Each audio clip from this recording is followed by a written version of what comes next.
Hello and welcome to the Goldenrod Podcast. I'm Ben. As always, I'm joined by fellow Pokemon enthusiast Conor, who I've just surprised as he's drinking his brew. Anyway, we're here to bring you some of the latest and greatest Pokemon news and a few laughs along the way. This week, we're discussing Pokemon's plans to keep the franchise alive for hundreds of years, as well as early previews of Pokemon Scarlet and Violet's second piece of DLC, the Indigo Disk. As always, you can jump to a topic using the timestamps in the description below. Conor, how are things over on your end this week? Doing really well, mate. Doing really, really well. I invested in a new bit of kit for myself.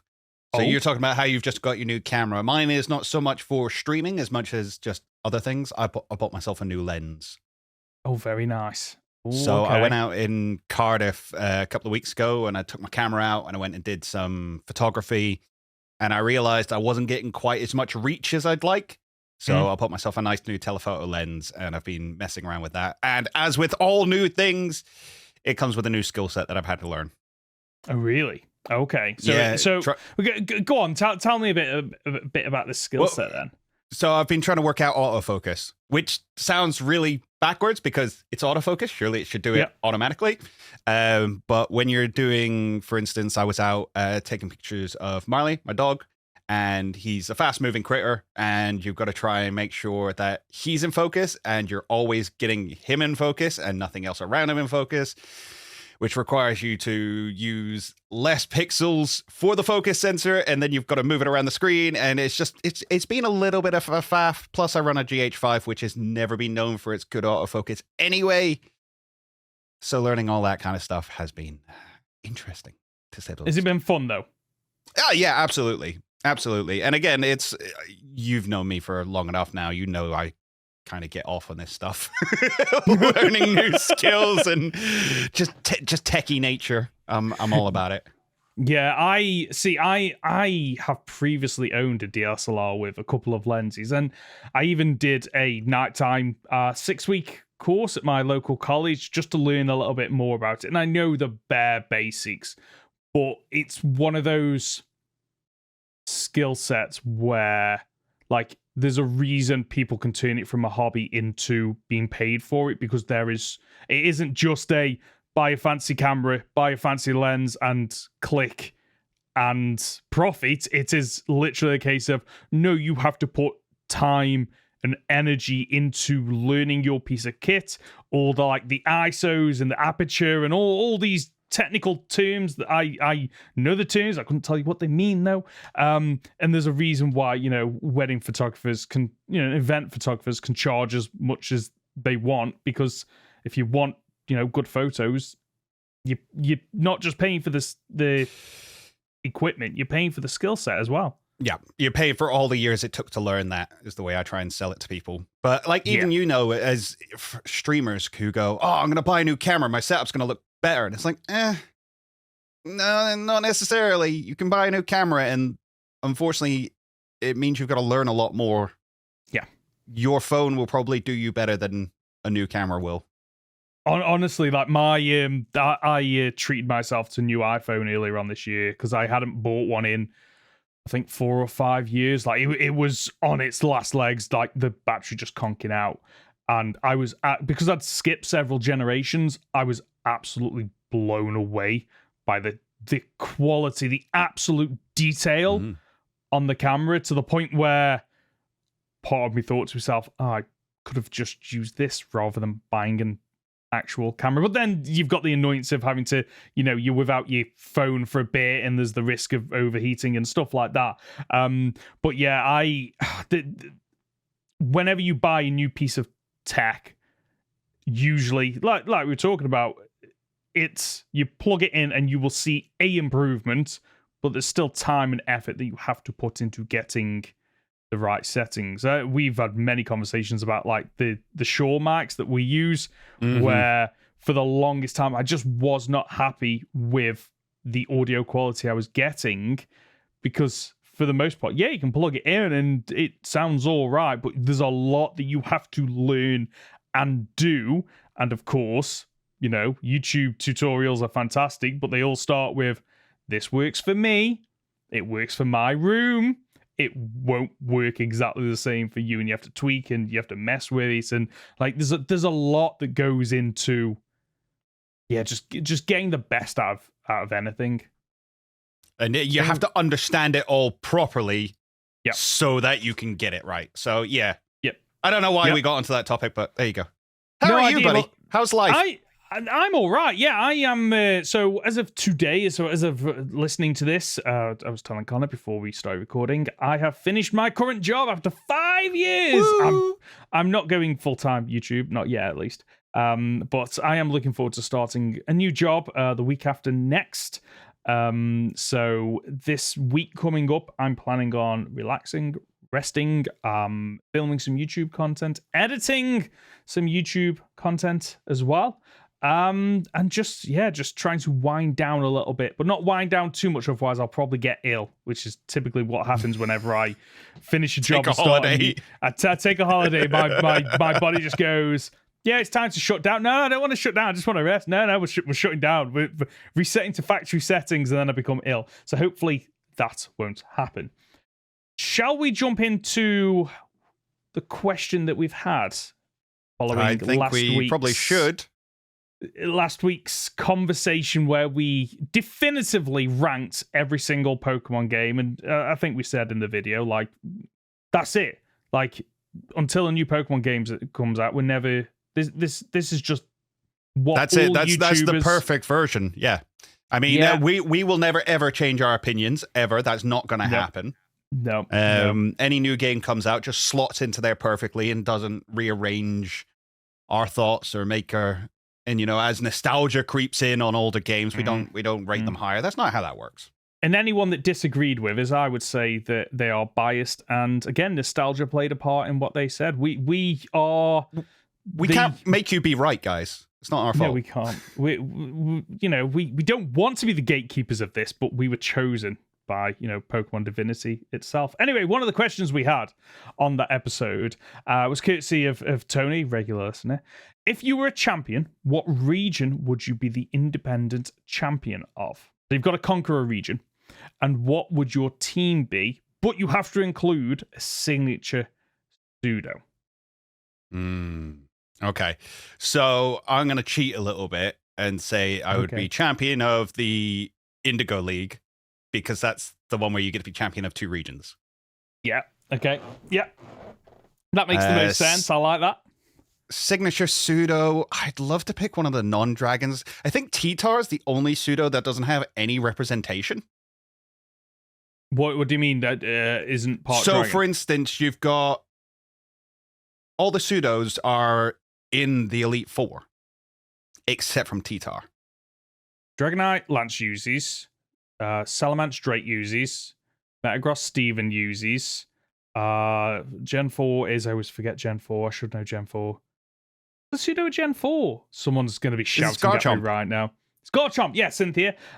Gen 5 isn't Haxorus. Gen 5 is... Hydreigon, and it's not in the Elite Four, but it is used by Getsis. Yeah, okay.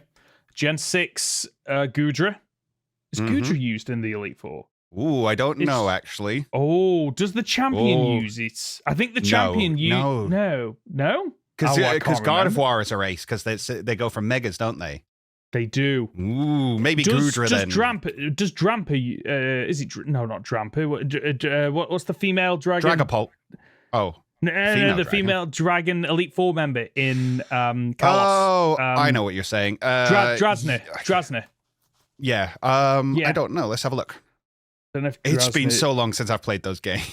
Yeah, I know, right. Gen 7, I don't know that well. Gen 7 is one of the weakest in my... She has... No, a Noivern, a Altaria, a Druddigon, and a Dragalge. Oh, so Goodra isn't represented. Okay. Gen 7, I have completed Gen 7, the Elite Four, I think once, maybe twice, and I know there's a golfing lady. Yeah, I'm sure somebody definitely has a Komodo in that. Must do, surely. Gen 8, Leon uses Dragapult. Gen 9, the pseudo Gen 9. I'm being stupid now. I know I'm being stupid. It's Baxcalibur, which is also It is used by the dragon user. Yep. So most of them have some representation. So you're sticking with Tyranitar? Yeah, I think T-Tar, and then you can set up a sand team. And then, you know, we're talking about making our gym leaders and our Elite Four more competitively viable than just, I have a type. I think I would probably make a sand team. Lots of things with Sand Rush, so you can run a T-Tar, you can run Excadrill. Weirdly enough, I'm pretty sure, not Herdier. What's the final evolution? Stoutland has like Sand Rush. So that could be good fun. Yeah. Okay. That could be good fun. I think I'd run something like a Cradilly in there just for some stockiness. I love Cradilly. It's so underrated. It's great. Yeah, I think you could have a lot of fun with a T-Tar based sand team. And it means as well that you lead with your ace, which people just aren't prepared for. Unlike Gen 9, where the Elite Four members ace that has Toxic Debris is the last Pokemon. It's like, what are you doing? Start with your ace. Can't be helped. But yes, definitely Johto, because Johto and Kanto. Yeah, I Plus, I never liked Lance as a Johto champion. No, I think he works as the last member of the Elite Four. He doesn't work as a champion for me, unfortunately. He's for me, a champion should be, oh, I used a mixed team, and this is the culmination of your adventure where you put it all together. You've figured out the Pokemon, the typings, the weaknesses, the items, the abilities, and you go, okay, I'm going to beat a team to beat probably the only diverse team in the game, because most players don't have diverse teams. They, they have maybe one or two that might be different typings, but they only use one or two, and you've got a full team of 6. So the champion for me should be somebody that uses a diverse team. In terms of, I would just make mine up full of favorites. It might not win me a lot of fights, but Metagross, Meganium, Swampert, they're probably my 3 favorite Pokemon. So they would all easily slot into that team. I've got I don't know why, I've got a massive soft spot for Kingdra as well. I think it's mainly because in the first time you see it in Gen 2 is Claire uses it, and you're like, oh, what is this? Like, they've taken Seadra and made it even better. It's a typing that up until Gen 6, literally the only weakness it had was Dragon, because obviously because Dragon Water is a phenomenal typing. Yeah, it's absolutely busted. So I'd probably have that on the team, even though I've already got a water type. If I'm the champion, I like to think I'm traveling a lot, so I'd want some kind of flying Pokemon so I can get about. I'm trying to think, is there a flying Pokemon? You know what? I'll go for Talonflame because I need a fire type in there as well. So try and pad out some of those different typings. And then I really want, Gardevoir is such a good psychic fairy Pokemon that, I'd throw that in there as well. There you go. There's my team of 6. I've gone for not really a strategy, but diversity. Yeah, sounds good.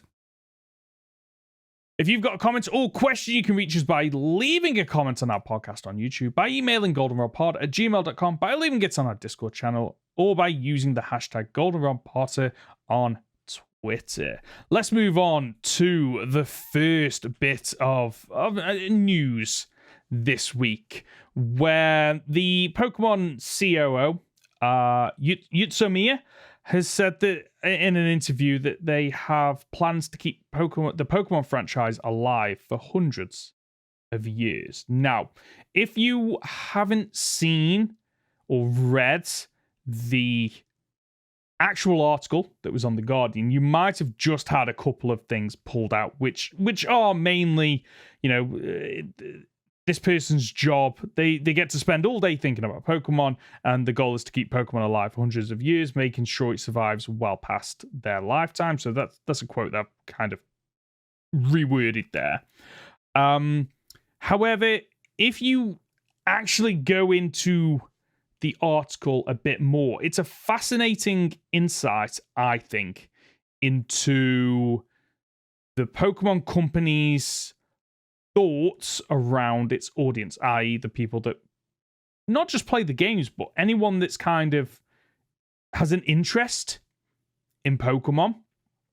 And for me, it is one of the things that's mentioned is about how in the past they had two separate audiences, younger kids and adults, which I do believe it's kind of Pokemon is transcended where it used to be predominantly kids, and then the kids grew up into adults. So there's kids and adults, and now you've got families, which are, multiple generations of a family playing together, much like me and my daughter do. We are doing a lot on Pokemon Go at the moment, where we're going for walks and playing together and joining up in parties and doing raids together. So they're definitely right there.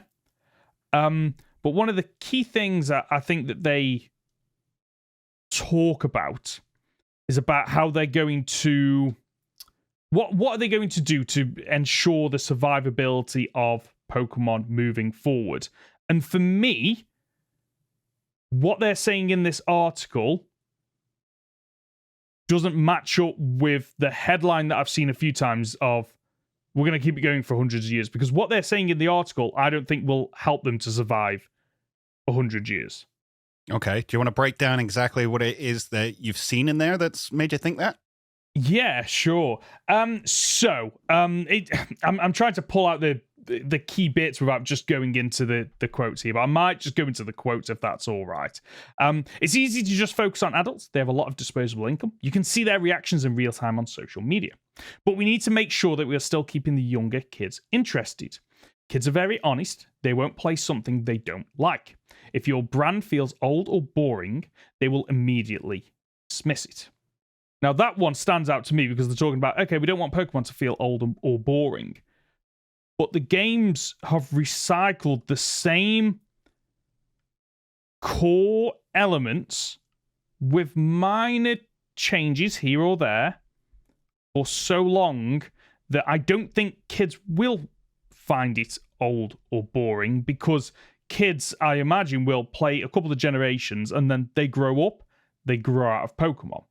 And the new children that appear, that grow up, go, oh, I'm going to start on generation 9, whereas, previous generations started. Like every child has a generation that's there first.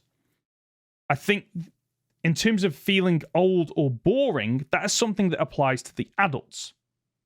Because a lot of the criticisms we're getting for the later generations are, yeah, it's the same old, and that's why Legends Arceus felt like such a breath of fresh air, because it wasn't the same old or boring stuff. It was like, here's Pokemon, but in a new way to play it.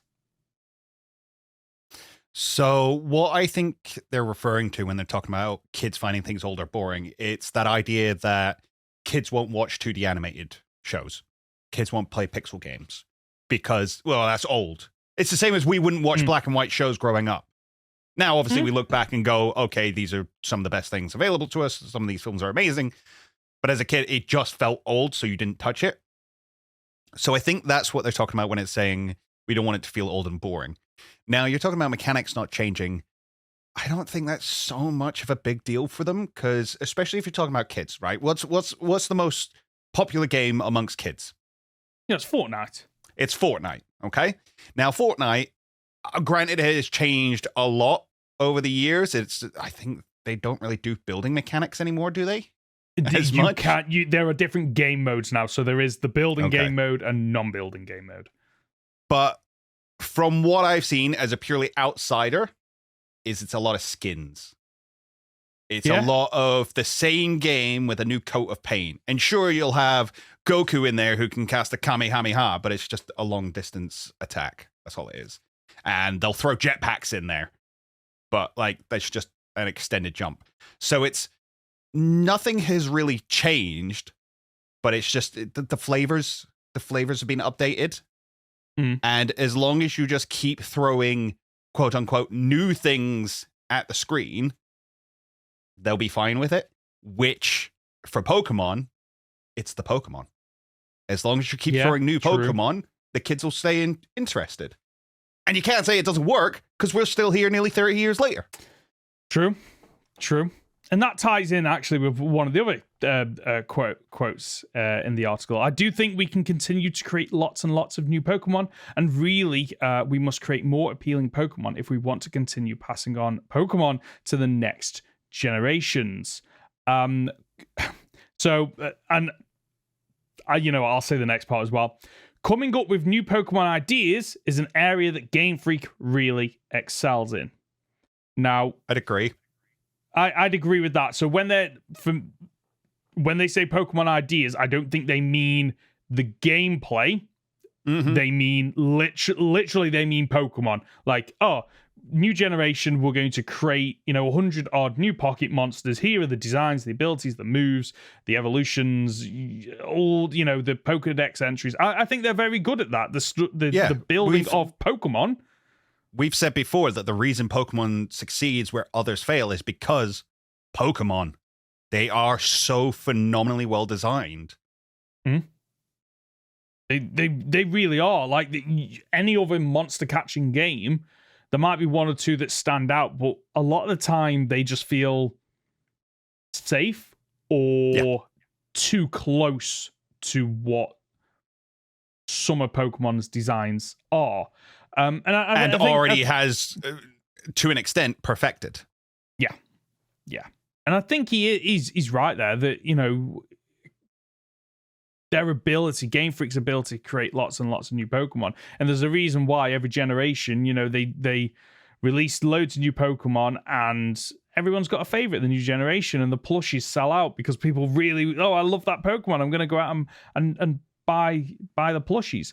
But I think one thing that I would love to have seen in this article is actually a little bit of holding up your hands as to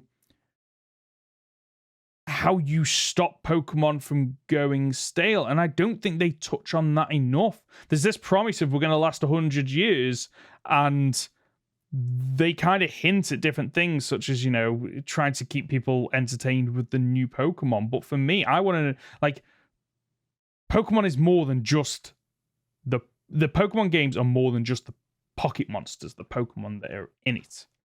And for me, it's, that the gameplay mechanics, the exploration, the characters, the music, and there's elements of that have been a bit lackluster in the last couple of generations. And what I'd love to see is, an article that is a bit more honest about, we admit there are things that we want to do, things that we want to explore, and things that we're excited about.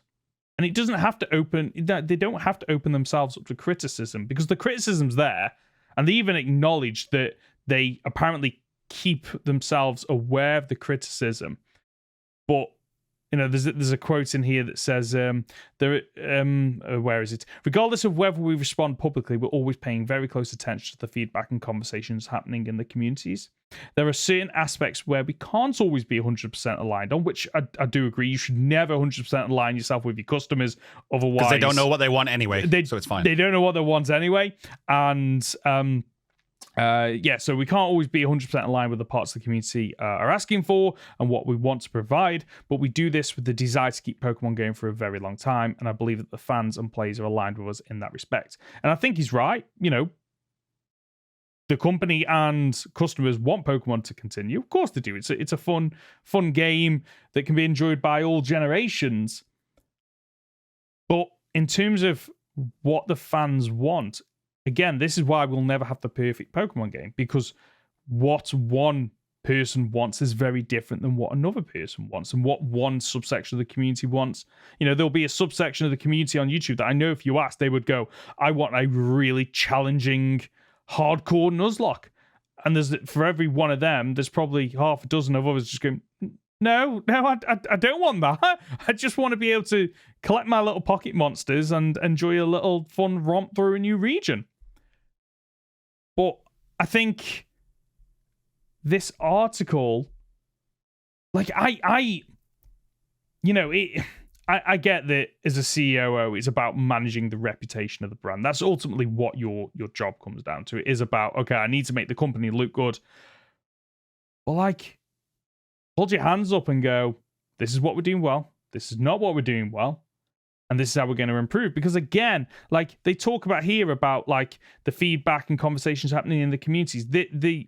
That response came as a result of The Guardian, which is where this interview was published, going, yes, Scarlet and Violet, there was some criticisms about the game in terms of how it ran. And they don't even mention it. Like, it's just a stock response answer to an issue that we all know Pokemon Scarlet and Violet had, which hasn't been fixed, and seems like it hasn't been fixed in the Indigo Disk from the previews that we'll talk about later on. So, like, I don't think they can say, they talk about, we can't always be 100% aligned, but I think there are certain things that customers and companies can be 100% aligned on, and that's on, a bare minimum, a product that meets basic criteria. That Scarlet and Violet, it should function out the box. Yeah, that used to be the bare minimum for gaming. Yeah. And then that one time it wasn't, nearly ended gaming entirely. Yeah. And we had to bury a bunch of games out in the desert. Honestly, if people don't know what we're on about, look up. It was E.T., wasn't it? It was E.T., yeah. E.T. video game debacle on YouTube. Honestly, prepare to go down a rabbit hole because, like, gaming got damaged a lot. It died. It literally died. Yeah. And Nintendo had to sell the NES as a toy rather than a game system. That's why it's called the NES, the entertainment system, because people weren't buying game console. Anyway, not what we're talking about. The point I'm making, no, I'm not. The point I'm going to make is 100 years is a long time. And I think about, we were talking briefly before the episode started about other companies that have lasted, other franchises that have lasted 100 years.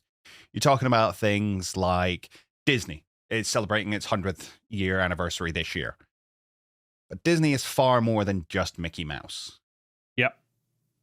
And realistically, Pokemon is bigger than Mickey Mouse as an individual.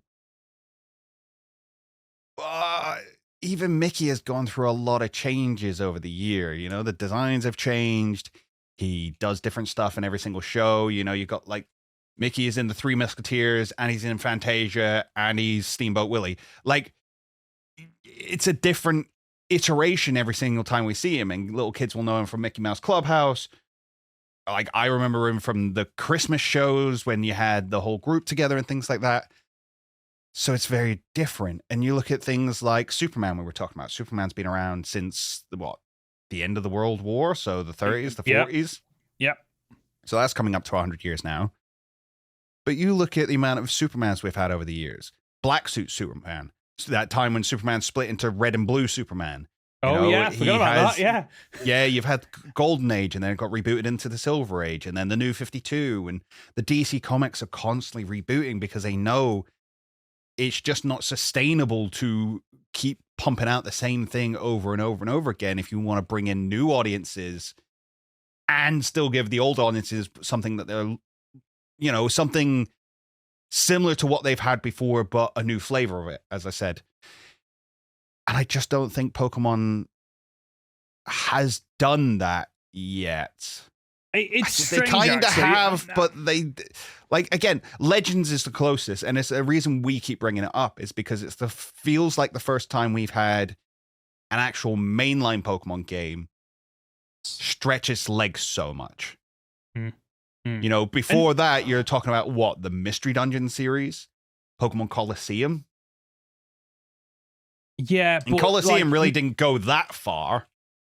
No, a Mystery Dungeon, I think you have to kind of not disregard, but like it's a completely different play style compared to like Colosseum is a very similar play style, which is why I'm surprised that it didn't sell as well as it did. But I guess the difference is, though, actually that's the difference. The mainline games weren't ever on the GameCube or the N64. They were always the spin-offs, whereas Legends Arceus is the first It's on the same console as the other games. Yeah. Which is why I think it sold as well as it did. It would have been really interesting to see if the Switch never happened, or we got like a true handheld and then a typical console. It would have been interesting to see how Legends Arceus would have sold. I'd imagine not as well. But I think sorry, the point I was trying to arrive at is that maybe that is why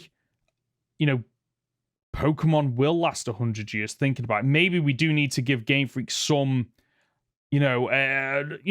compliments for actually keeping Pokemon around for coming up to 30 years now, because they kind of do what Disney's done, and they've done what DC and Marvel have done of preventing the bloat. So like one of the reasons we get the reboots, or they don't continue stories for the 100 odd years, is because they go, there's too much backstory and back catalog to get through. That okay, time for a reboot, because then it gives the audiences time, the ability to go, oh, so I don't need to read the last 30 years of comics. I can jump in now here.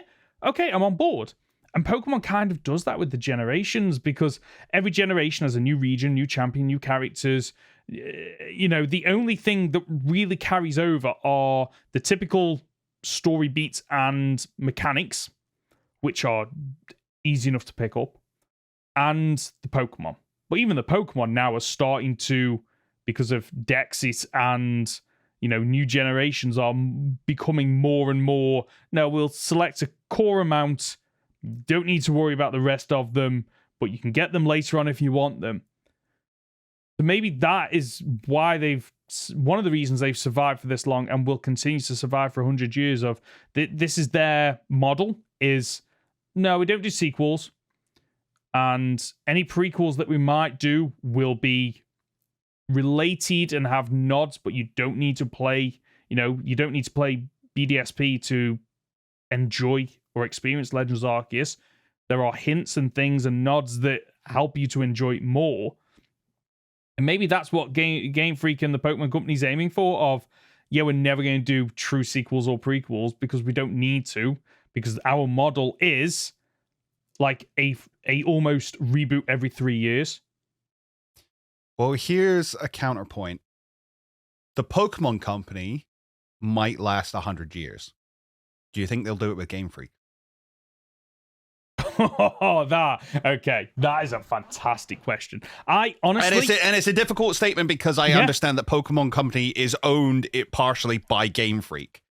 But I think that's the only reason Game Freak is still around, because of that link. Honestly, if it was a traditional developer publisher relationship as you have in gaming, they would have jettisoned Game Freak a couple of generations ago, probably around the Switch. From I'd probably say they might have gotten away with Let's Go, and they might have done Sword and Shield, but I think that's when it would have gone, we're going to look at other developers now.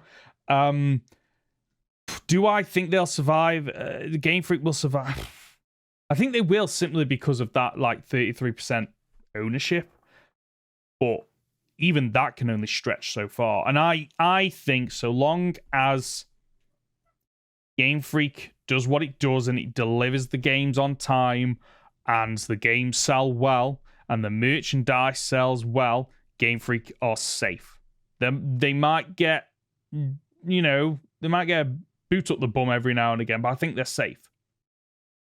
I think it's interesting. I think as the old guard pass on the mantle, and I think you'll get CEOs and COOs and higher ups in the Pokemon Company who have not directly come from Game Freak first. Yeah. I think there may be a shift to a case of, all right, we want to take this in a new direction. And I could actually see there being a big old legal battle and idea of let's buy Game Freak out. Because I think they're holding the... sucks to say, but I do think they're holding the franchise back. No, I agree. From its ultimate potential. Yeah, I agree. I have said it before in previous episodes that, like, there are certain, when you think of a shooter, you think of, Call of Duty. When you think of open world exploration, you think of Minecraft. There are certain franchises where you go, oh, they are constantly innovating and changing. And Pokemon for me should be like the RPG leader. So it shouldn't be going, oh, what are all these other companies doing in their games? Let's try and adapt that, but never as well for some reason. They should be the one leading on a lot of these. They want to go open world. Okay, fantastic. But like, bring us things that haven't been seen or done in open world before. Oh, you want to bring us, RPG battle mechanics. Okay, what can you bring that is new, that's innovative? Okay, you want to do monster catching. Okay, you've pretty much nailed that. But the next thing I think we all want to see is, and again, it's something that they quote in the article about, where's the quote here? The games are really the best way to experience the settings of each Pokemon. We really try to treat them like living creatures. I'm sorry, but no, like, flat out, you're wrong there. One of the things we were sold on in the trailers of Scarlet and Violet was that the Pokemon seem to interact with one another and interact with the world. Like, if you want to create a series known for, look at all these beautiful created monsters that have looked the best they ever have, well, the next thing is to make them feel like real life creatures. Like, I'm on board with your point that Game Freak is holding the Pokemon franchise back at this point in terms of the gaming side. And but in terms of design side, they're essential. Oh, yeah, agreed. Which is why I think that, like, because, the 33% split is, one of them is the Creatures Inc., isn't it? Mm-hmm. And, like, that for me is almost in my head, and I don't know if this is right, is that if you can have the right people in place in Creatures Inc., you can jettison Game Freak, because the people in Creatures Inc. are the ones that go, no, we're the custodians of the pocket monsters, and you can go off and you can design your world, you can design your region, you can design the characters, but when it comes to the Pokemon, the actual creatures, we're the custodians, we'll protect them, we'll design them, and we'll make sure that they, are, like they said in the article earlier on, they're the things that people remember and the things that they are really good at, and they'll continue to do that. But, you can move the game around, and the pocket monsters are still the core, they're still there. See, the thing is, Creatures is more about designing toys and designing cards and things like that. And obviously they've done the models. The actual designing of the Pokemon is very much a team at Game Freak. Has been, right. Always will be. Because I think that's, as I say, a lot of their hold over this franchise. And it's the bit they're good at. I don't think their games are perfect, but I think their Pokemon designs are amazing. So, yeah.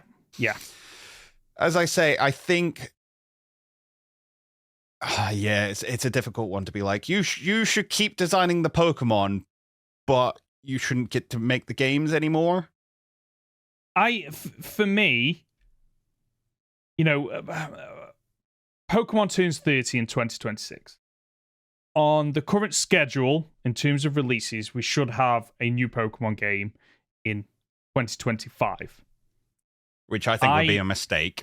I think would be a mistake. I think, it would be... my ideal experiment would be, okay, you know what? We're not going to release Generation 10 in 2025. We're going to tie in with 30 years in 2026. That makes the most sense in terms of marketing, brand recognition of Pokemon's 30 years celebrating Generation 10. I can already see, like, a lot of the marketing in my head of how that would work. What that also means is it gives Game Freak an extra year development that they do not get. Give them that extra year and just see what they can come out with, and we'll know if, I think that year will prove one of two things. Either The issue is with Game Freak not having the skills in-house, and they get an extra year and release a game that's similar to Scarlet and Violet. Or they get the extra year, the quality leaps because they've had an extra year, and we suddenly realize, it's not that the staff don't have the skills or the knowledge or the passion, it's actually the time constraints that are causing the issues. See, now my fear is that even if they delay Gen 10 till 2026, all that means is they will release another game in between. Oh, yeah, more than likely, yeah. So it's not like we'll have an extra year of development time. We've got an extra year to pump out another game. I think I honestly think that the DLC model should be used as the buffer. Like in an ideal world, it is, okay, we don't need to release a new game every 3 years. We get to release one every 4 years because we get to have an extra, 2 years of DLC to support a game.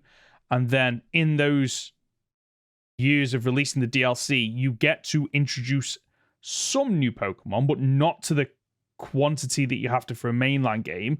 And that extra year, the extra couple of Pokemon can be used for the merchandising, the TCG and all that kind of stuff. It provides new content for the other things that Pokemon leads the way for. Mm. But saying all that, like, we had the previous article a few months back now where they spoke. Oh, what was it they spoke about? They came out and spoke about. I had it. Remember, my brain's gone. Don't know if you can help with where this, they were Conor. talking about how they've heard people saying that not enough time is spent, and they were like, "Oh yeah, we're having discussions. We're having discussions about spending more time."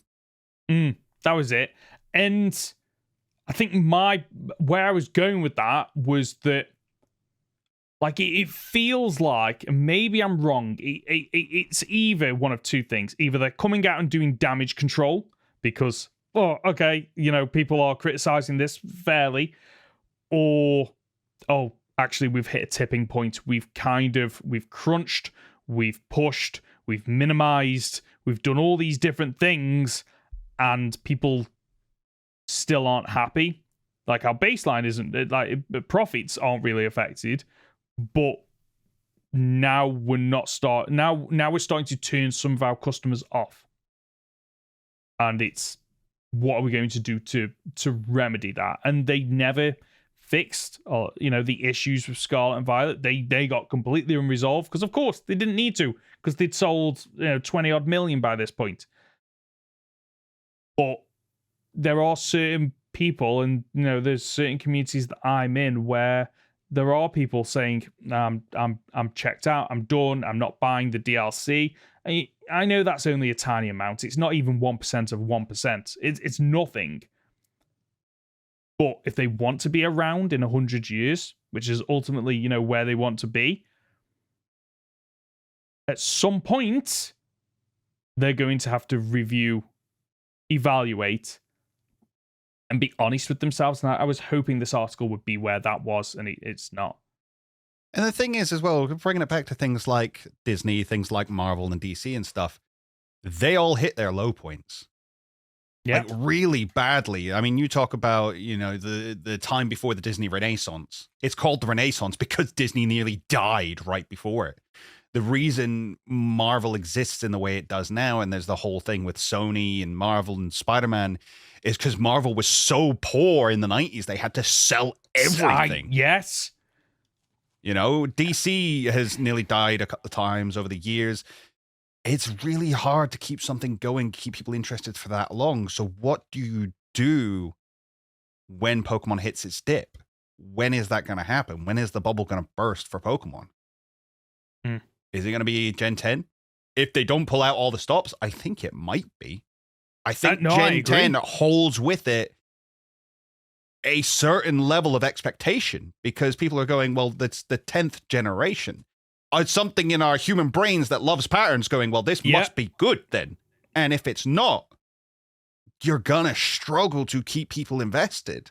Yeah, and it's funny that you say that, because the reason why we associate 10 is because so many companies and products, when they hit that 10, it's like, it's a milestone. We made it. Like, you look at Marvel Studios, like the film franchise, like when they hit 10 years of films, they changed the logo. So all the logos coming in, that, you know, the I and the O changed to a 10. And we talk about reinventing, like Marvel themselves, the you know, part of Disney now, are having to take a look at phase 5 of the Marvel Cinematic Universe because it's not hitting the highs that they thought, and there's a lot of criticisms, valid criticisms about the franchise. And you look at DC, and the same thing with their movie franchise of, there's a reason why they're now trying to take a step back and bring in a new lead to kind of go, oh, okay, we need to review this. And it's the same with Star Wars, actually, that Dave Filoni has recently been appointed, I think, creative director or something along those lines. And it's typically a company gets too big for their own boots. They go, we're invincible. Look at us. We have hit these highs. And, you know, it's capitalism. They have to keep going up that, you know, that slope to keep making money. And Pokemon is no different than that. Of, yeah, we just need to keep making money. But there gets a point where customers go, oh, no, I want to spend my money, but I've got a value. I know where my value is, and you're not meeting the levels that I expect. And I think you are absolutely right to kind of bring this back to the 10th anniversary, that Pokemon turning 30, Generation 10, for some people will be I'm coming back to this franchise. And at the flip side, you have people going, this isn't what I wanted, it's not what I remembered, it's not what I expected, I'm checking out of this franchise. Like, and the other thing you've got to worry about as well, if you're bringing it to Marvel, Endgame was a good point for a lot of people to go, I'm done. Yeah. Oh, that wrapped up enough for me. I'm good now. Which is not what you want if you want to have a series last into perpetuity.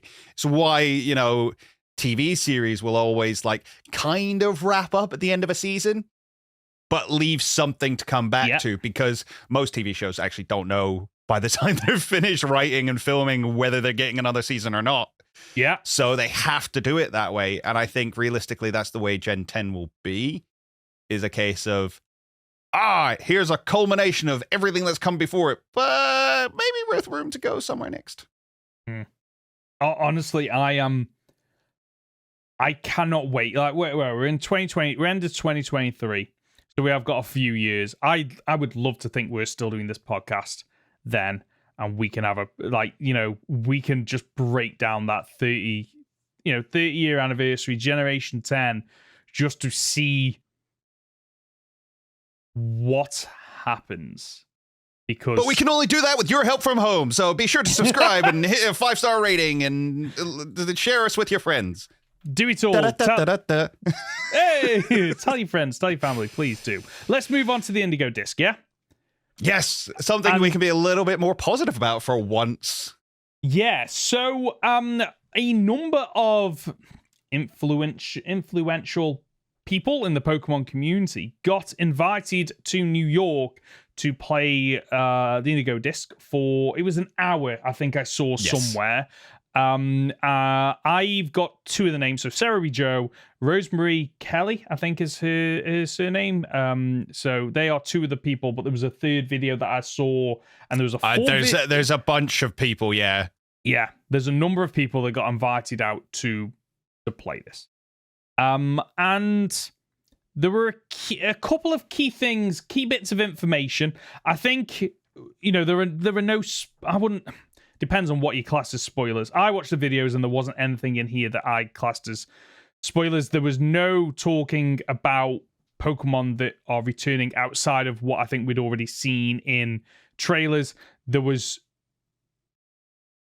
I can't remember exactly what we've seen in trailers. I'm not sure if we'd seen all of the Alolan forms that were coming back. Oh, no, you are right there. Yeah, there's some Alolan forms coming back, which I think most people would probably... Yes, I'd imagine, but I don't know. don't know. There's definitely no story spoilers here. Distinctly no story. The main spoilers, so I'll tell you what the main spoilers are now, but not go into detail. So we found out a little bit more about some of the Pokemon that are coming back, a little bit about what there is to do in this piece of DLC, a little bit of information about the battles and the levels, and a little bit about the music. That is about it. So there isn't really, if you're on the fence, I don't think there's anything here that you're going to kick off about if we tell you. With that being said, you've had your warning. So consider this. Yeah, we're going in on what these videos told us. Now, what was the thing that surprised you the most about these previews? Have you got something? Because double battles. Yes. It is 100% double battles within Blueberry Academy. Which is great. Yes, absolutely fantastic, because we've been talking about how do you mix up Pokemon, make it more challenging, and the single battle experience, while I enjoy it, the problem with single battles are if you are over leveled, you have a diverse Pokemon or diverse team, it will just run through pretty much everything, especially because everything is in whatever the opposite of set mode is. I can't remember what the opposite is. Switch mode. So you can, you just keep swapping and switching. But double battles, and the fact that multiple people that have played this have all said double battles with trainers that have Pokemon that are set up in such a way that you actually can't brute force it. Whether or not that's, the examples they gave are, there was a battle where it was double intimidate. There was a battle where a Mon had a Toxic Ore with the Toxic Boost ability. Even at level 80, some of the battles were really tough because the battles got compared to the Ogre fights in the Teal Mask, which were one of the highlights for me because the trainers weren't your typical, I'm going to use 4 or 5 Steel Pokemon. It was, now I've got a team that's built around Sunny Day, and the challenges that came with that.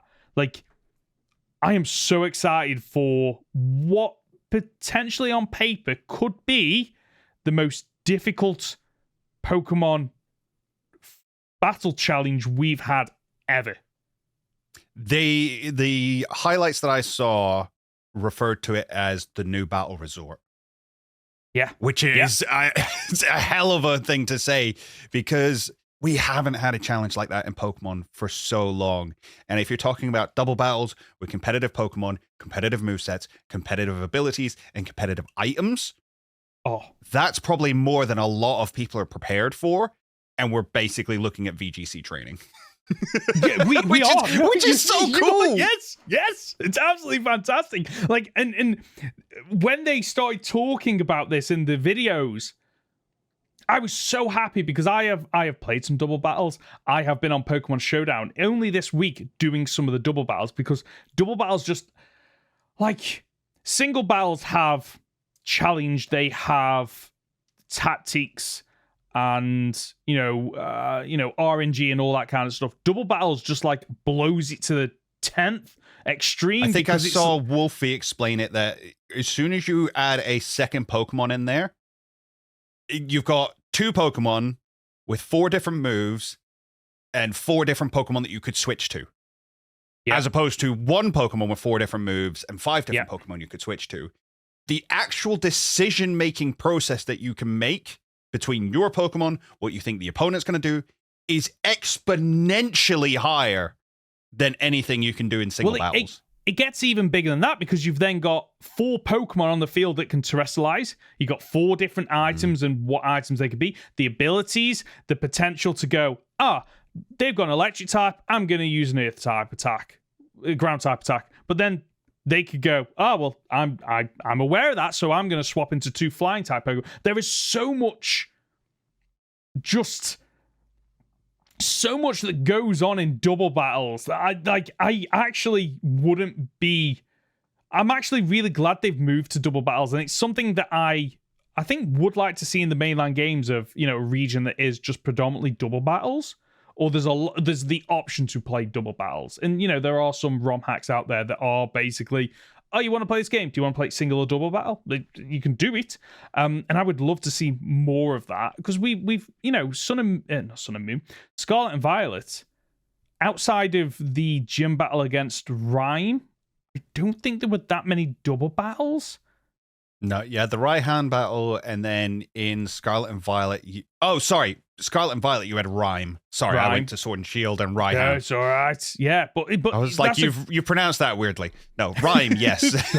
yes. But like outside of that, there's nothing. No, like even the Elite Four is double battles. And one of the things that they said was the trainers that were invited out, when they went to battle the Elite Four, they had to be given a separate team because the Elite Four's levels are so high. And I saw level 88, which... Well, no. So that's not the level of the Elite Four. So from what I gathered, they were saying most of the Pokemon of normal Blueberry Academy students are like level 60, but you'll want level 80 Pokemon to compete with them. Whoa, okay. Wow. And once you get to the Elite Four, you're going to want level 88, and you're still probably going to struggle. That's again, this amazing. is purely what they've said, but that's kind of mental, isn't it? That is absolutely... I'm so happy with that. As somebody that, in the Teal Mask, pretty much just flew through it, with the exception of those Ogre clan members, where... I still beat them without difficulty, but it wasn't just a wash. It was I need to dip into the box and maybe tweak around a couple of Pokemon, but it wasn't overly difficult.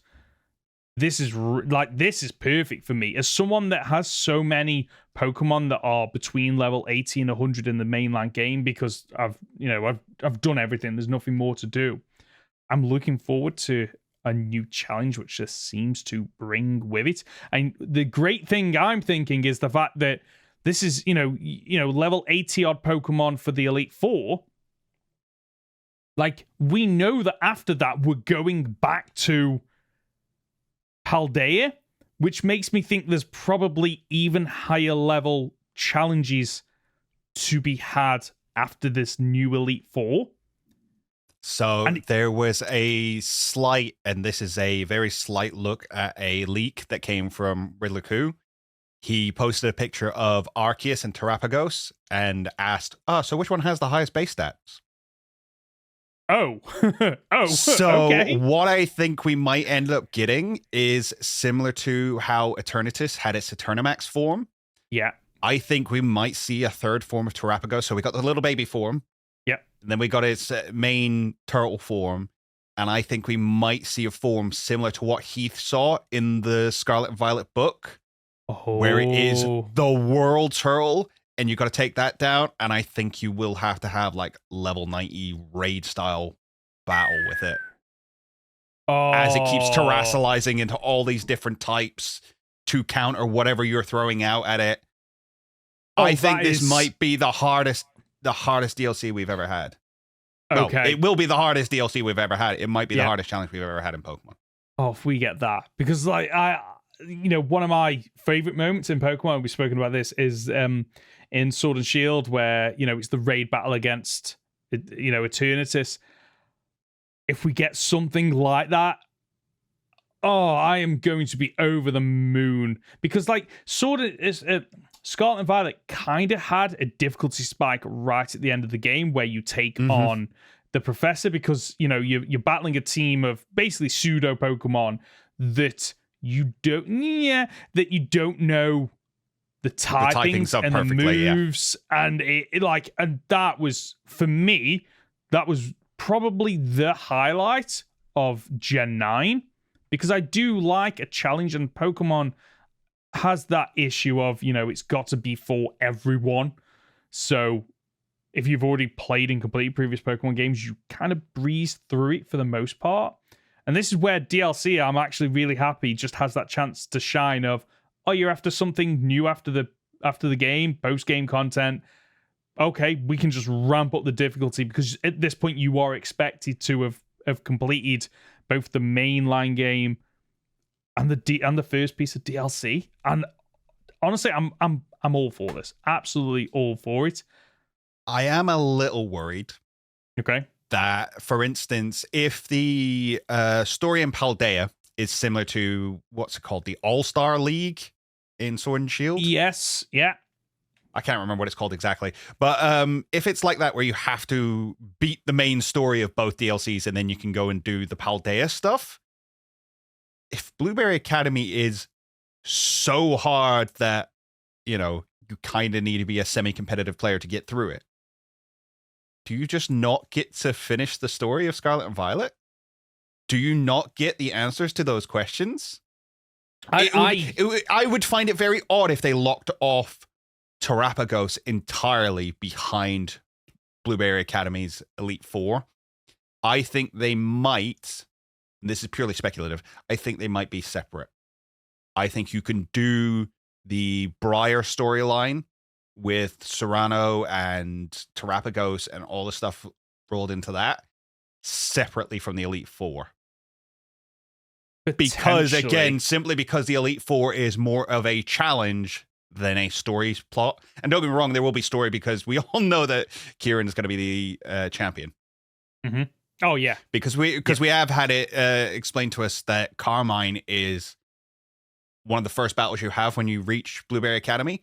Yes. And she has stepped up her game massively from the Teal Mask. Like, regardless when you fought her, regardless whether it was end game and she had level 60 Pokemon, she stepped up her game.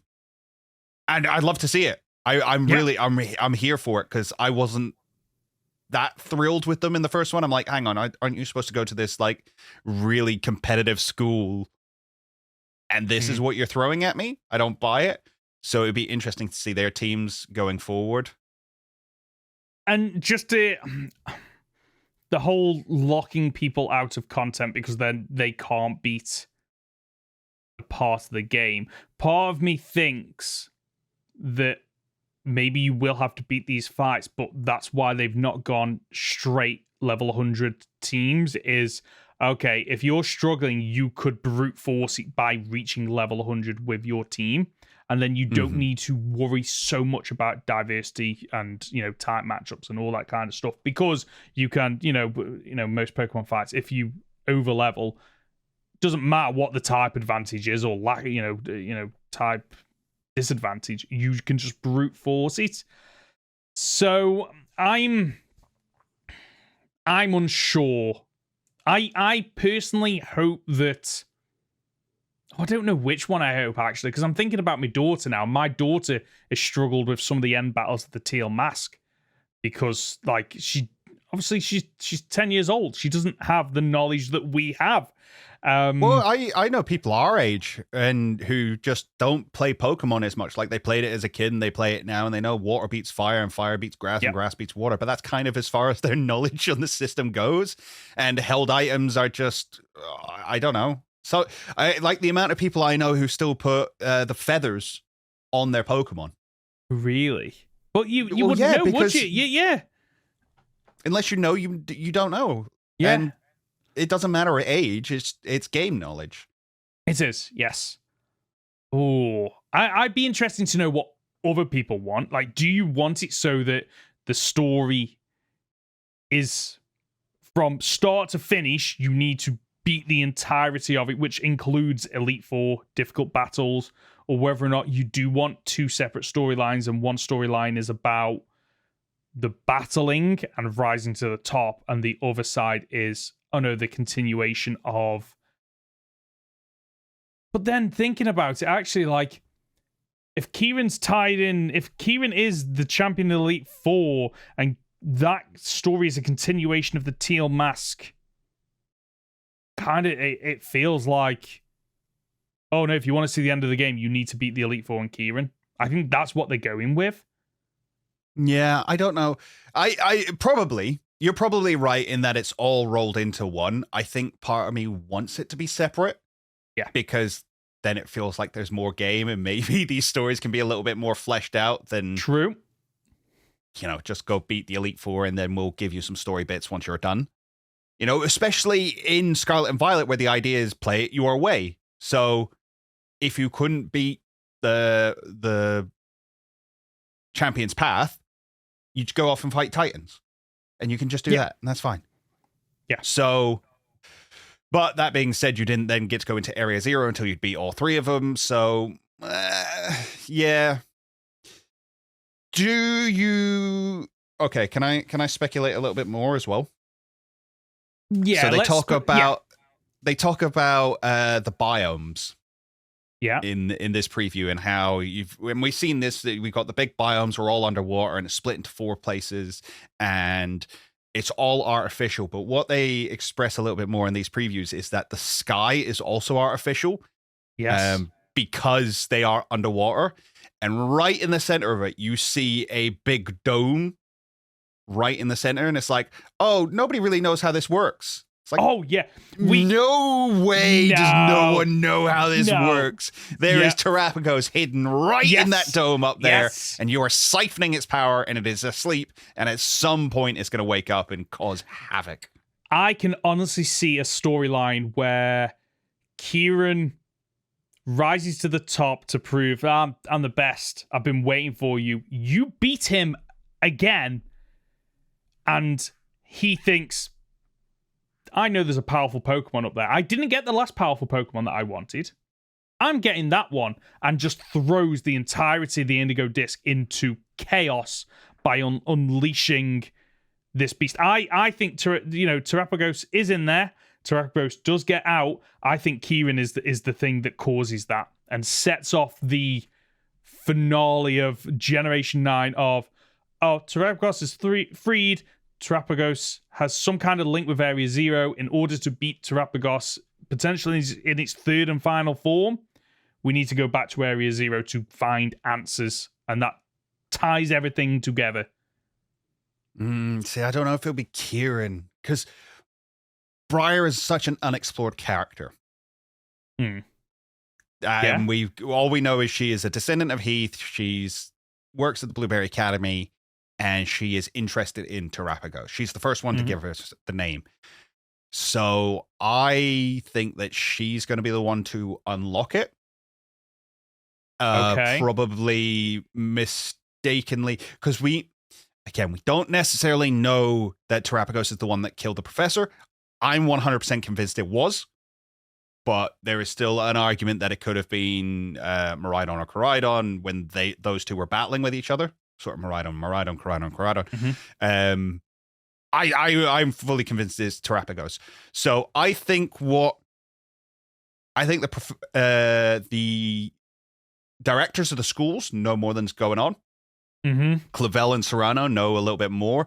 I'm still convinced that the terrestrialization project included more people than we know about. I think that it was not only the professor, but also Jacques was involved. I think Clavel was involved, and I think Serrano was involved, and I think they all know about Terrapagos, and I think that when the professor died, they buried it. They buried the lead on it. I can see that, yeah. Serrano took Terrapagos away, or not even necessarily took it away. I think Terrapagos has this ability to travel amongst the world in and of itself, because we have seen it influencing Kitakami with the crystals and things like that, and the fact that it can terrestrialize over there. So I think Blueberry Academy might have been built around a location where Terrapagos showed up. Like maybe it has this ability to show up in certain different locations. Where Blueberry Academy is where one of those places is. So they created this containment field and then built the academy around it. Yeah. So yeah, I think Serrano is not necessarily evil, but is definitely as evil. Oh, it's difficult because then you've got the Paradise Protection Protocol, which is something. What is Paradise? That's the thing we still don't understand is what is Paradise? We still don't know whether the time machine is a time machine. I know the imagination theory is still running strong. There's a lot going on, and there's a lot to be answered, and I really need this to nail it. And I just don't think that fighting an Elite Four is going to push me down the line. No, agreed. Towards these answers. Do you think potentially like when you think of like Paradise Protection Protocol, like when you think of Paradise, you think of something that well, it's exactly what it is. It's paradise for everyone, but what everyone wants is different. And from what we've seen of the Indigo Disk is, it's this artificial, man-made thing, the structure with 4 different biomes split. It's been compared to the Safari Zone and the mix of different Pokemon that have been bought there. Like, could we see that this is the paradise that was trying to be protected because it's a, we talk about, like, why would you build it underwater? And the only thing I can think of is, tying in with some of what you're speculating on of, now the world's going to go to pot. We've created this little ark underground, powered by Terrapagos, or, powered by whatever we think it is. And this is what we're trying to protect, maybe? I mean, there isn't a strong link there outside of... I know I'm clutching at straws here, okay? Because, like, I don't see a complete link between what the AI version of the professor was protecting and how it ties in with this.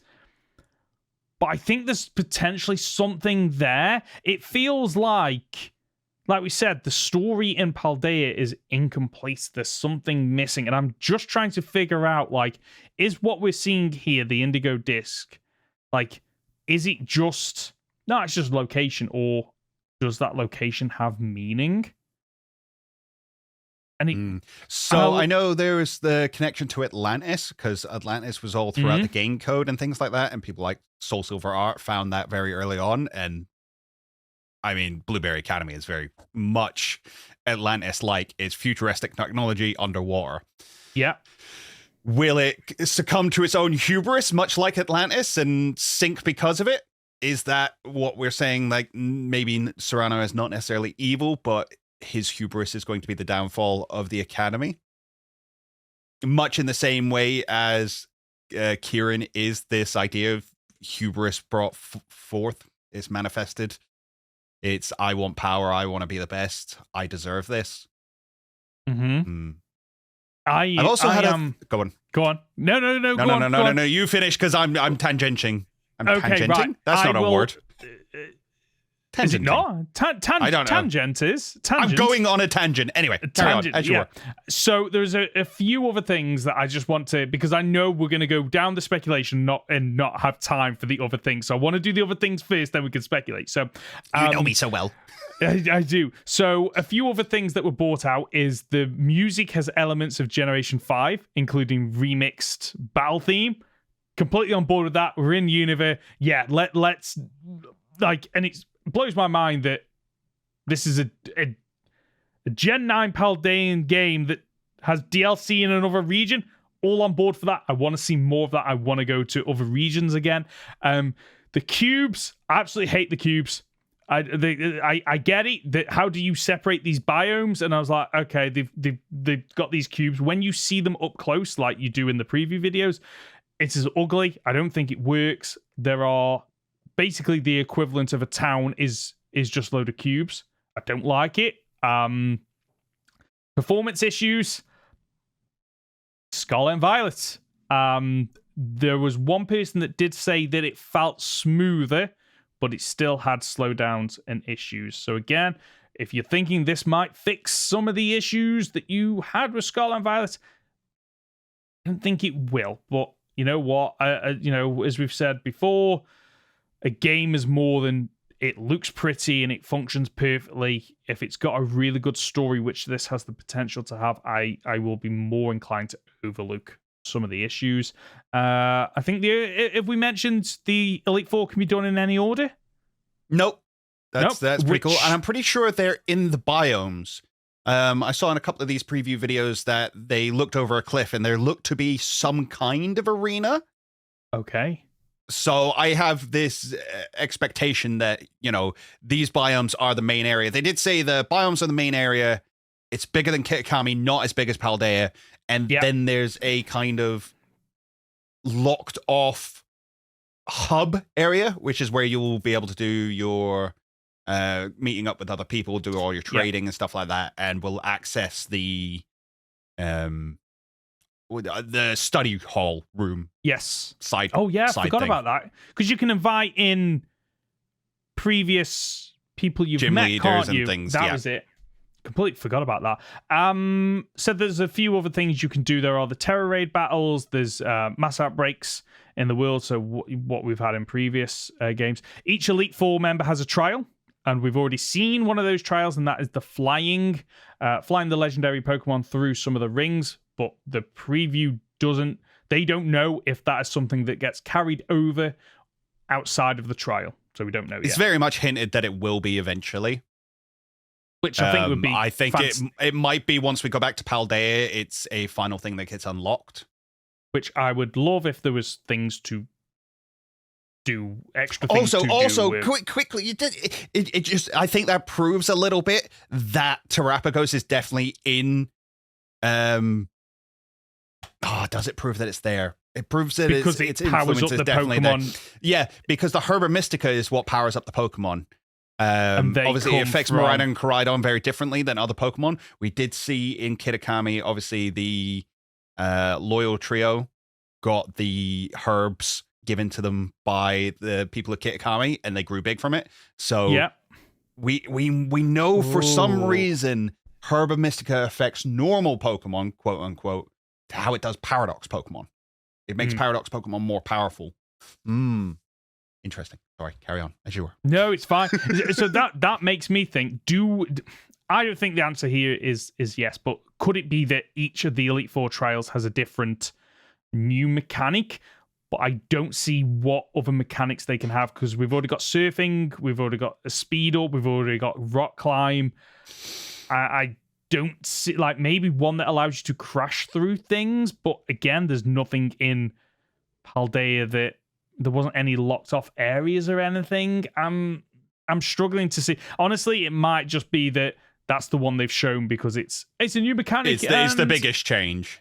Yeah, and the other three trials are very similar to what we've already had in terms of mechanics. I can imagine one of them being more like a cook-off because we know he's a chef. Yes. I could see maybe one of them, introducing a kind of racing mechanic.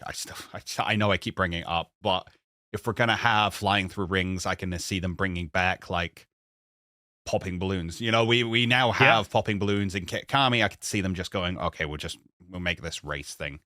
Yeah. And then one of them will probably just be battle my minions. Yeah. And I think the only thing for me is that they've compared it to the Safari Zone, which I can see that comparison. And it really does, this is the game that I think, this is the part that annoyed me that we don't get. Every generation only has new Pokemon, and then the Safari Zones are where you get to see the interaction between new and old. I would have loved that. And like they compare it to the Safari Zone, and you've got all these mix of different Pokemon, and they talk about it in the videos and they hype it up, but it's like, yeah, but it kind of loses a point because we get that in every game outside of Generation 5 anyway, that you have this mix of new and old. But it does raise alternative questions, though, of how do certain Pokemon evolve? So, for example, we've seen that there's a Alolan Executor. We've seen that there's a Alolan Graveler, Golem. So what does that mean for Pokemon that have split evolutions? I'm really curious as to how they're going to handle that in this game. Yeah, because it's a case of, are these Alolan Pokemon imported, and then you can catch them, but they still behave as if you were in Unova? So if you evolve an Execute, it evolves into a normal Executor. Or is it the power of the biomes, the power of Terrapagos is creating an Alolan environment and tricking the biology of these Pokemon? Fantastic question. Go on. It brings me onto this idea of what I have of what Terrapagos is. And then it's a little bit of a stretch, but go with me. So instead of like an imagination Pokemon, it is a prism. But it's like a prism for possibility. No, that makes sense, because a prism is you shine in the light and then it comes off in the different... it splits it off in all these different versions that it could possibly be. Which makes it... because... So you look at the past and the future, it's like, well, this is your a possible past. This is a possible future. It's not necessarily the one from your timeline. Yeah, because we've got Donphan. You put Donphan in it, and it splits off into 2 variants, past and future. Same with Cyclozar, Miraidon, Giraidon. There's some legs there, yeah? Same as typing. Well, here's your typing. Here's all the possible typings it could be. And then it also means that you've got a name for your 19th type. It's your prism type. Which then leads into the idea that, like, whatever hits it will change what comes out. So that's what the Terra type of Terrapagos and any Pokemon that has this 19th type is. It's like a variation on color change. And also probably a variation on Libero or Protean. That idea of like, well, I'm putting in a flamethrower, but that by hitting this typing, by hitting this prism, is going to change the type I am. Much in the same way as when I get hit with something, it's going to change the type I am. So, for example, like Nuzzle or Thunderwave can't hit ground types. But if it's a prism typing, it's no longer an electric type attack. Therefore, it can hit ground type. I think it changes the type of the Pokemon rather than the type of the move. Okay. But yeah, it could be very fun to see like defensive Libero or defensive color. Yeah. Yeah, because we had it was what's it called? There was a color change. Yeah, color change changes your type after you're hit with something. Yes, that's it. Whereas Libero changes your type before you make the move. So defensive Libero would be a case of you just can't be hit by normal type moves because you just become ghost type. You can't be hit by electric type moves because you just become ground type. You can't be hit by ground type moves because you just become flying type. You can't be hit by ghost type moves because you just become normal type. Which ties in with sounds double battles. Overpowered. It does, but that ties in with the double battles when you think about it, because, I'm going into this trainer. I know that I have 2 Pokemon, one's faster than the other. I hit it with a fire type with my left Pokemon, so it changes to water, but my slower Pokemon on the right is grass or electric, and then it deals super effective damage where it shouldn't have done the damage. Yeah, and it works if it only happens like once per turn or something like that. So there's possibilities there, I think. Which, but yeah, I prefer Prism of Possibility rather than Imagination. I think Imagination bit lazy, I think. It opens it up too much. And don't get me wrong, it's not necessarily lazy because we have things like the Dream World that exists. We have this idea of dream Pokemon coming to life. Yeah, I meant like lazy in terms of there are other TV shows, games that deal with, it's imaginary, but Prism and Possibilities, I think, is innovative and really unique, even though they basically do the same thing. Yes. But I think it's a way for, again, comes back to what we said about like Game Freak should be leading the way in some things. Well, this is one way of, okay, we take something that's out there, but we're going to do our complete unit twist on it rather than just copying it. So I think that it could work. And it means as well that it explains a little bit more about all the past Paradox Pokemon being distinctly different, because it's like, well, no, that's a version of a past Salamence, and your version of a past Jigglypuff actually comes from a very different possible past. And it means as well that your AI professor didn't just disappear into the ether and become part of an imagination of a turtle somewhere. It is in a future or a past, just not necessarily ours. Yeah. And I think what I like about that as well is that, like, if it is a time machine, it feels like something that you can only really do in Scarlet and Violet. If it is more about Prism of Possibilities or realities, it's something that, we could see in future games, much like regional forms. Is that, okay, this new generation, we've got a couple of regional forms, but we've also got like more paradox Pokemon. Because, like I say, it's these different split variations of future past. And again, what I like about that is it's a way to keep pseudo Pokemon without actually. It's a new take on pseudo Pokemon, which I think the series desperately needs anyway. So I could see that working. And again, it's an opportunity to give older Pokemon new life. I think time travel has been... Sorry, just to finish the thought there. Time travel has been explored a couple of times throughout the generations as well. I mean, the two big ones are obviously Celebi and Dialga. Mm-hmm. We've seen in the anime that their time travel actually works very differently. Yes. So Dialga has the ability to rewrite time. So I think it's in the Arceus and the Jewel of Life. Dialga sends Ash and the crew back in time, and their events, their actions, change the outcome when they return to the present. Like the world shifts and changes around them. Whereas Celebi in the Celebi movie is shown to be one Celebi throughout time, and it's a single linear timeline because all the Celebis from across time converge on one point in history and help this Celebi come back to life. So it's a case of, right, Celebi works on a linear timeline. Dialga he works outside of time. I'm saying it's not he, it's they, but works outside of time and can manipulate a strand of it. And then I like the idea that Terapagos is a little bit more chaos than that. It's a case of all these branches before, all these branches afterwards. The only thing that's fixed is where you are right now. So you know how people think about time? It's a case of like, oh, we only exist where we are now because of everything that's happened before us.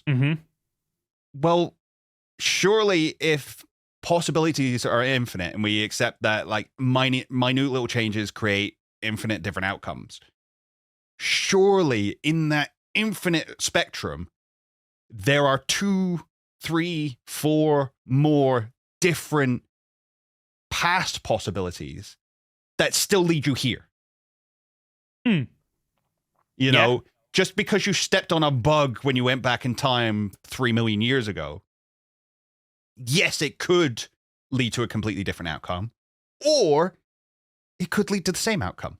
It's just a bug. Could, and I like the idea that, as I say, maybe in one possible past there is this Scream Tail, this past former Jigglypuff, and it evolved and we got where we are today. Or Jigglypuff just evolved later from a different creature, or it just showed up later. We simply don't know, but that's kind of the theory I am working on at the moment. I like that. And I think for me, like Terapagos at the moment, we're talking about like the potential it has feels very much like, it's doing bad things, but like many of the legendaries, I see it just as a force of nature. And I hope they stick with that. And it's one of the things that I think Pokemon does really well. Of most of the Pokemon aren't evil or good. They are literally just forces of nature. And I'm interested. And again, I think that kind of why, like thinking back to Kieran and his potential role in the Terapagos storyline of, unleashing something that isn't evil. It's just a force of nature, and that force of nature could be, we've had ones for weather, we've had ones for time and space, and I don't think we've had one for reality. Like, if you want to like nail it down that far, I don't think Arceus is probably the closest you can get to it, simply because it's a god. But like as a god, I'd imagine it also has time, space, weather, and all those other abilities. It just kind of hands them off to other deities, if you want to call them that. Well, maybe they are aspects of the greater Arceus. Yeah. Yes. The Thousand Hands or whatever it's called. Yeah. Maybe Terapagos is reality or some form of possibilities or something like that, which again you could tie in with like the unspoken rule of Pokemon that it is a multiverse.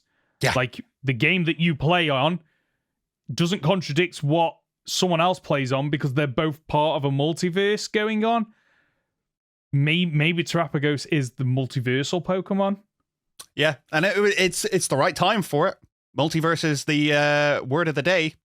It's the as far as media is concerned. Yeah, like everyone loves a good multiverse. Now, I'd love to see Pokemon actually acknowledge that. I actually would love that.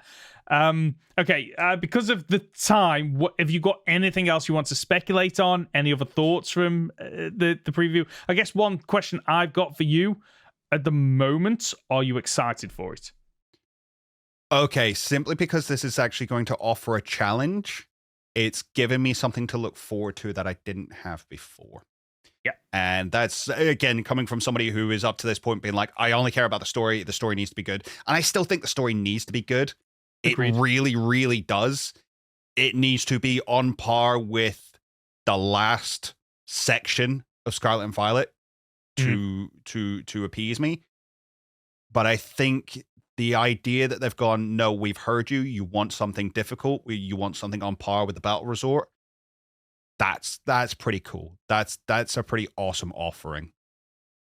Agreed. Even if the story is just run-of-the-mill Pokemon and it doesn't, there isn't anything new or exciting. The fact that, yes, I don't have to look at ROM hacks for a challenging Pokemon experience. Completely on board with that. Completely on board. And if this is the testing ground for potentially going, the next generation, there is either a difficulty spike or there is more difficulty options, whether or not that's post-game or whatever. Again, completely on board with that.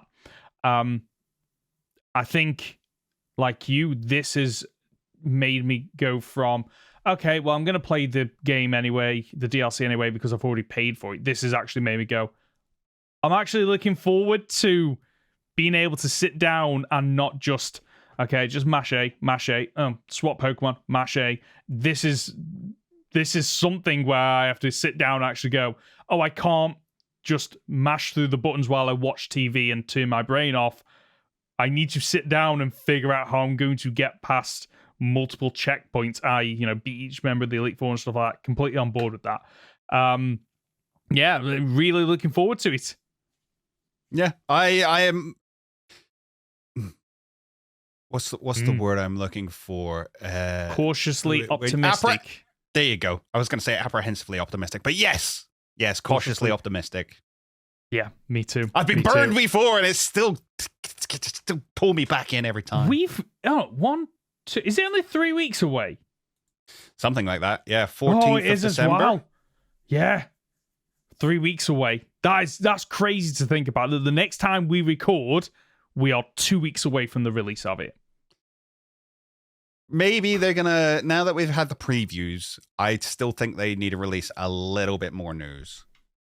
Agreed. I would love to see, and we even though we kind of already know some of this, I would love to see a video that kind of comes out and just goes, here's everything you can do in the DLC. And it talks about, you can continue the story and see where that goes. You're up for challenges and battling the Elite Four. Okay, you want to do some, I'm trying to think of the things that are in there. So like more Terror Raid battles, more difficult Terror Raid battles. But what else would be there? Mass outbreaks. Like, take us through. Okay, if you are getting this piece of DLC, here's all the content that is going to keep you satisfied over the Christmas period and hopefully longer than that. And if there is something similar to Scarlet and Violet's, the Max Raid Dens, if there are new the flying mechanic, if that leads to something, just give us those hints so we can go, oh, there's actually a lot to look forward to in this.